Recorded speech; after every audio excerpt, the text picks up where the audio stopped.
بسم اللہ والصلاة والسلام علی رسول اللہ صلی اللہ علیہ وسلم۔ سورہ المومنون آیات 44 سے 77 لیے دورہ قرآن کے اس پروگرام میں حاضر خدمت ہیں، جہاں آپ کو قرآن کے مختصر پیغام پہنچائے جا رہے ہیں۔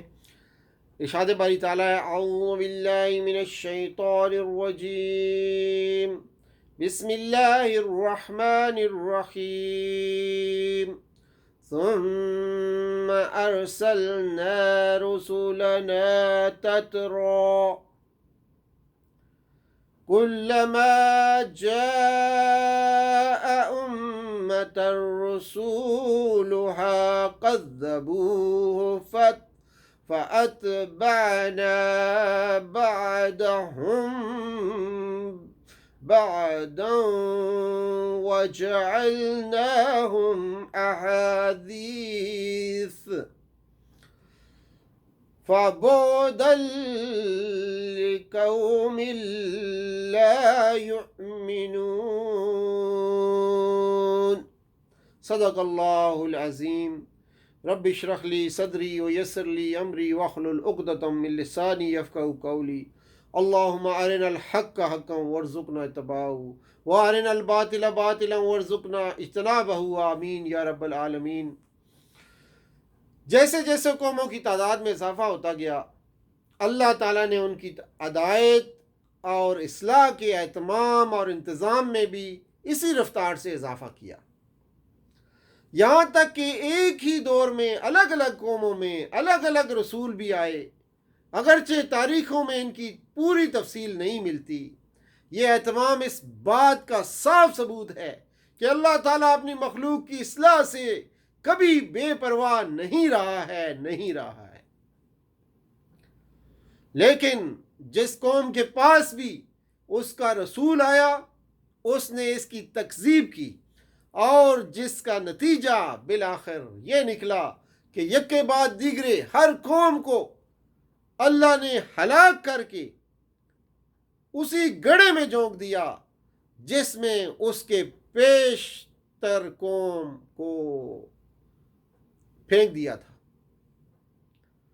یعنی کہ جس قوم کے پاس بھی اس کا رسول آیا، اس نے اس کی تکذیب کی، جس کا نتیجہ بالآخر یہی نکلا کہ یک کے بعد دیگرے ہر قوم کو اللہ نے ہلاکت کے اسی گڑھے میں جھونک دیا جس میں اس کے پیشتر قوم کو پھینک دیا تھا۔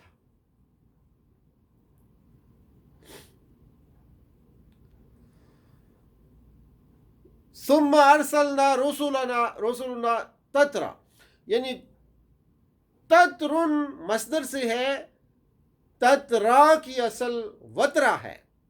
عربی کے معروف قاعدے کے مطابق واو تاء سے بدل گیا ہے۔ اس کے معنی ہے ایک ایک کر کے، ایک کو دوسرے کے پیچھے لانا، پے در پہ لانا تترا کہلاتا ہے۔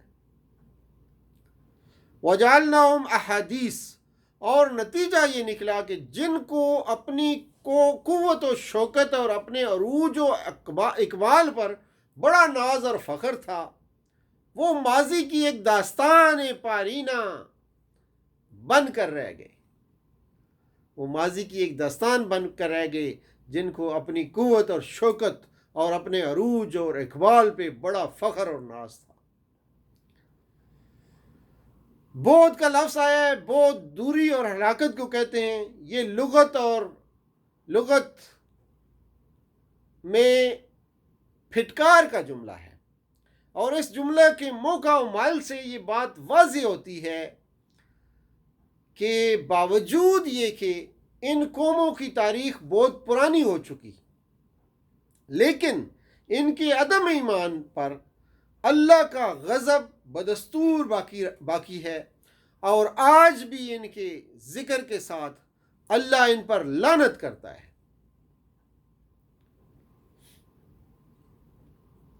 آیتن کا لفظ آیا، آیتن سے مراد باپ کے بغیر بیٹے کی پیدائش ہے۔ یہاں پہ جو لفظ آیا ہے، یعنی ہم نے ان دونوں ماں بیٹے کو اپنے کمال قدرت پر ایک معجزہ بنا دیا۔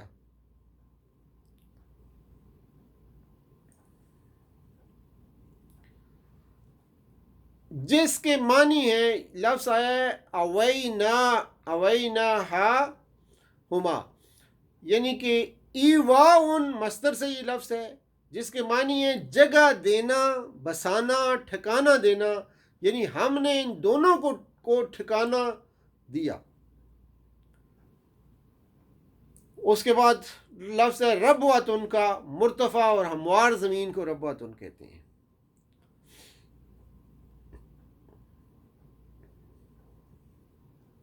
معین کے معنی ہوتے ہیں چشمہ کے، معین سے مراد وہ جاری پانی ہوتا ہے جو ظاہر ہو، آنکھیں اس کو دیکھ رہی ہوں، شاداب جگہ ہو۔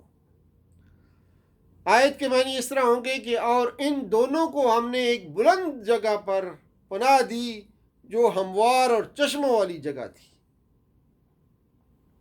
اسی بلند اور ہموار زمین سے مفسرین نے مختلف جگہیں مراد لی ہیں۔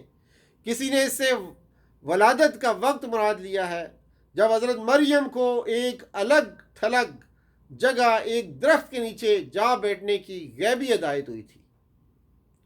کسی نے اس سے ملک مصر مراد لیا ہے، جہاں حضرت مریم بادشاہ کے خوف سے حضرت عیسیٰ علیہ السلام کو لے کر گئی تھیں۔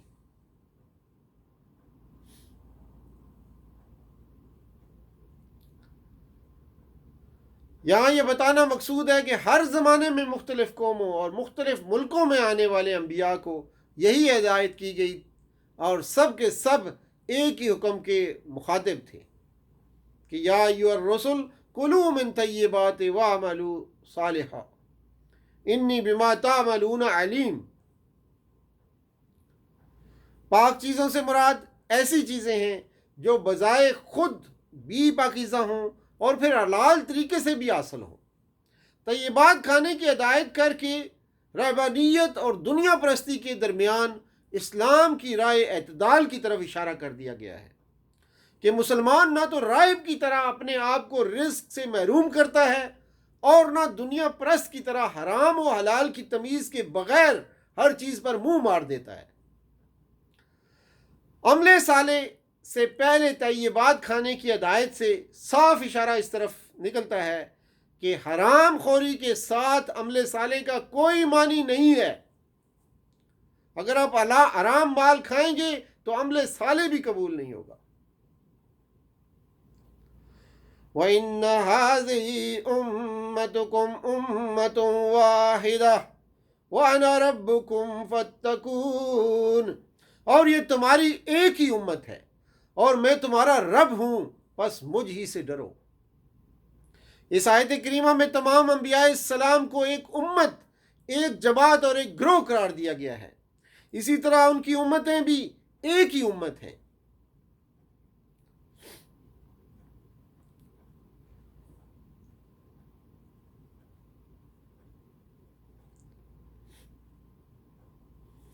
آگے فرمایا اور جن کا حال یہ ہے کہ دیتے ہیں جو کچھ بھی دیتے ہیں اور ان کے دل اس خیال سے کانپتے رہتے ہیں کہ ہمیں اپنے رب کی طرف لوٹنا ہے۔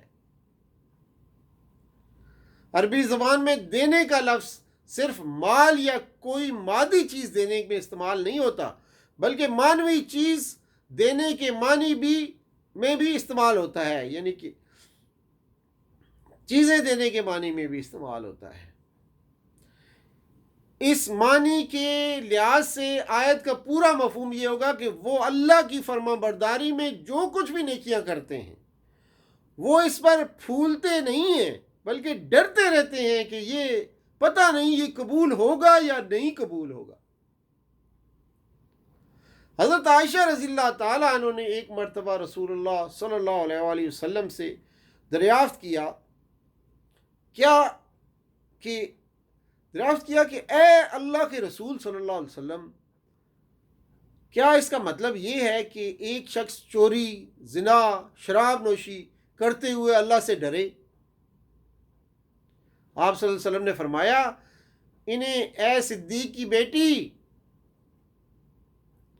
اس سے مراد وہ شخص ہے جو نماز پڑھتا ہے، جو روزے رکھتا ہے، جو زکوٰۃ دیتا ہے اور پھر اللہ عز و جل سے ڈرتا ہے۔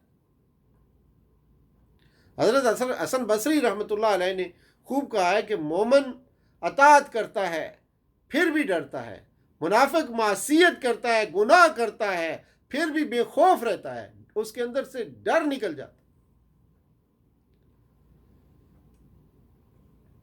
مستکبرین،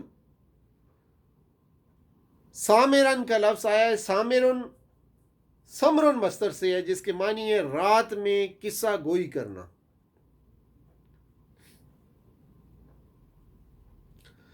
معنی اس طرح ہوں گے کہ تکبر کرتے ہوئے اسے قصہ اور مشغلہ بناتے ہیں۔ تاجرون بھی حجرن سے ہے، جس کے معنی چھوڑنے اور ہذیان بکنے کے ہیں، یعنی حق کو ترک کرتے ہوئے ہذیان بکنا۔